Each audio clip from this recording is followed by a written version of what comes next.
Part of religious text? तो असंभव है। Ayurveda, medical science, part of Vedas, part of religious text, ये उनको हजम ही नहीं होता है, क्योंकि वहां तो धर्म और विज्ञान या नॉलेज, रैशनैलिटी एक दूसरे के खिलाफ चलती है। हमारे यहां साथ साथ चलती थी। इसीलिए हमारे यहां जो जितने बड़े ऋषि हुए उतने ही बड़े वैज्ञानिक भी हुए। भास्कराचार्य जितने बड़े ऋषि हैं उतने बड़े गणितज्ञ हैं, आर्यभट्ट जितने बड़े खगोल शास्त्री हैं उतने बड़े ऋषि हैं, पाणिनि जितने बड़े व्याकरणाचार्य हैं उतने बड़े ऋषि हैं।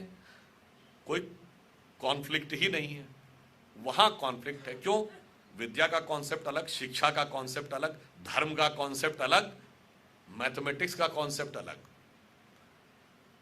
अब मैं ये कहना चाहूंगा कि ये कॉन्सेप्ट जो बदलाव था, दुर्भाग्य ये था कि जब हम आजाद हुए उसके बाद इसे स्वीकार किया जाना चाहिए था।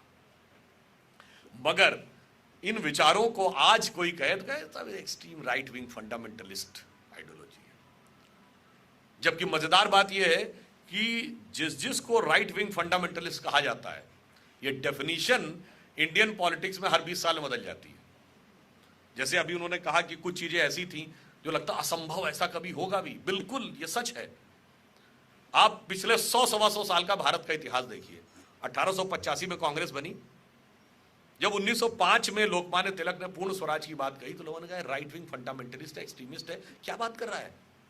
अरे अंग्रेजों के राज में सूरज नहीं डूबता, भगवान भी उनके साथ हैं। केवल बात इतनी थी कि वायसराय की एग्जीक्यूटिव काउंसिल में कंसेशंस प्राप्त करने, कहां पूर्ण स्वराज की बात करने लगे। वो असंभव वाली बात थी जो आप लोग कहते थे। और he was considered as extremist. हम सब ने भी, आपने पढ़ा होगा, भारतीय असंतोष के जनक लोकमान्य तिलक। 20 साल और गुजरे, तिलक के मित्र गोखले, गोखले के शिष्य Gandhi, and the movement for Swaraj has become a reality by 1920s। अब वो स्वीकार हो गया। जो हार्ड लाइन था वो अब मॉडरेट हो गया। अब कांग्रेस के अंदर हार्ड लाइन के प्रतीक कौन थे, जिनको एक्सट्रीमिस्ट कहते थे, फंडामेंटलिस्ट, एक्सट्रीम राइट विंग वाले? मदन मोहन मालवीय, सी राजगोपालाचारी, पुरुषोत्तम दास टंडन, डॉक्टर राजेंद्र प्रसाद, सरदार पटेल, ये सब hard liners. Another 20 years, mid-40s, देश आजाद हुआ, ये सब सत्ता में आ गए। अब जिसको आप एक्सट्रीम हार्ड लाइन कहते थे, दुर्भाग्य से उस समय देश का सांप्रदायिक विभाजन भी हुआ, अब वो एक्सेप्टेबल ट्रुथ हो गया। अब हार्ड लाइन का प्रतीक कौन था 50s में? श्यामा प्रसाद मुखर्जी, दीनदयाल उपाध्याय, भारतीय जनसंघ। Another 20 years, 67 आते आते अनेक राज्यों में सरकारें बन गई, केंद्र में 37 MP जीत के आए और वो स्वीकार्य विचारधारा हो गई। अब 60 के दशक और 70 के दशक में हार्ड लाइन का प्रतीक कौन था? हम में से बहुत सारे, हम लोग सबकी पैदा होने से पहले की बातें हैं, बहुत लोगों को ध्यान नहीं हो, तब हार्ड लाइन के प्रतीक थे अटल बिहारी वाजपेयी, जो ये कविता करते थे, हिंदू तन मन हिंदू जीवन रग रग हिंदू मेरा परिचय।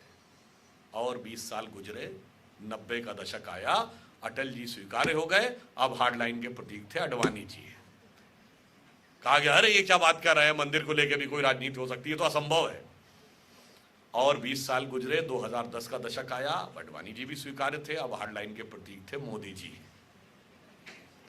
और एक दशक गुजरने दीजिए, वो भी स्वीकार्य हो रहे हैं।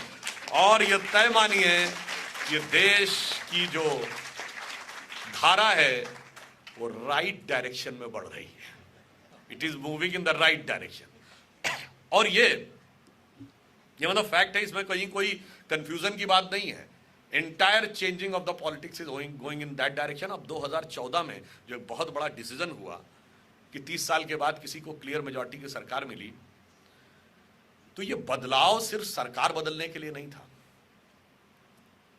ये बदलाव एक थॉट प्रोसेस बदलने के लिए था, एक सोच बदलने के लिए था। और वो सोच क्या थी, इसकी झलक आपको जब प्रधानमंत्री श्री नरेंद्र मोदी जी ने 15 अगस्त 2014 को लाल किले से अपना पहला भाषण दिया, तो भाषण शुरू होने से पहले ही आपको पहली झलक दिख गई थी। क्या? वो पगड़ी पहन के भाषण देने आए थे। पगड़ी सिर्फ एक वेशभूषा नहीं थी, वो भारत के सम्मान, स्वाभिमान और गौरव का एक प्रतीक थी। दुर्भाग्य से दिल्ली के तो इंटेलेक्चुअल क्लास के एक सेक्शन में जब तक आप भारतीय होने पर ग्लानि ना अनुभव करें, अपनी धर्म और संस्कृति के प्रति अपमान के शब्दों का प्रयोग ना करें, तब तक आप बुद्धिजीवी नहीं माने जा सकते थे। उस दिल्ली में खड़े होकर सांस्कृतिक गौरव और सम्मान के प्रतीक चिन्ह को उन्होंने पहले स्टेप पे दिखाया। दूसरी बात क्या आई, उसी स्पीच में एक विषय आया जिसको आदमी कहेगा नॉन पॉलिटिकल। उन्होंने कहा स्वच्छता अभियान। स्वच्छता अभियान, इसका पॉलिटिक्स से क्या लेना देना? It's a purely non political issue. सच है, पॉलिटिक्स से लेना देना नहीं था, सोच से लेना देना था।